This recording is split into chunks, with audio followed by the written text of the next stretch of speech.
আপনার নির্মাণে আস্থা রাখুন দুবাই এলসি পাথরের উপর। ৫ বছর আগ পর্যন্ত পাথর আমদানির উৎসস্থল ছিল ভারত ও ভুটান। আমদানি হতো স্থলবন্দর দিয়ে। স্থলবন্দর দিয়ে ট্রাকে করে পাথর এনে চাহিদা সামাল দেওয়া সম্ভব হয়নি। ফলে বিকল্প উৎস হিসেবে বিভিন্ন দেশ থেকে চট্টগ্রাম বন্দর দিয়ে ২০১৬ সালে জানুয়ারির প্রথম পাথর আমদানি শুরু হয়। বিকল্প উৎসের মধ্যে শুরুতেই ভিয়েতনাম ও চীন শীর্ষস্থানে থাকলেও সেই স্থান দখল করে নিয়েছে সংযুক্ত আরব আমিরাত। ৩ বছর আগেও চট্টগ্রাম বন্দর দিয়ে সংযুক্ত আরব আমিরাত থেকে ১০ লাখ টন পাথর আমদানি হয়েছিল। এখন তা বেড়ে হয়েছে ৫০ লাখ টন। বাংলাদেশে চাহিদা বাড়তে থাকায় দুবাই থেকে পাথর রপ্তানিতে যুক্ত হয়েছেন প্রবাসী বাংলাদেশিরা। এই কারণে বাংলাদেশে পাথর সরবরাহের শীর্ষে উঠে এসেছে মধ্যপ্রাচ্যের দেশ দুবাই।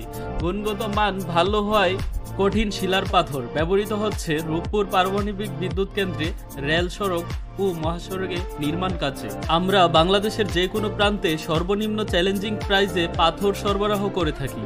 আমাদের স্ক্রিনে দেওয়া নাম্বারে যোগাযোগ করতে পারেন। আসসালামু আলাইকুম।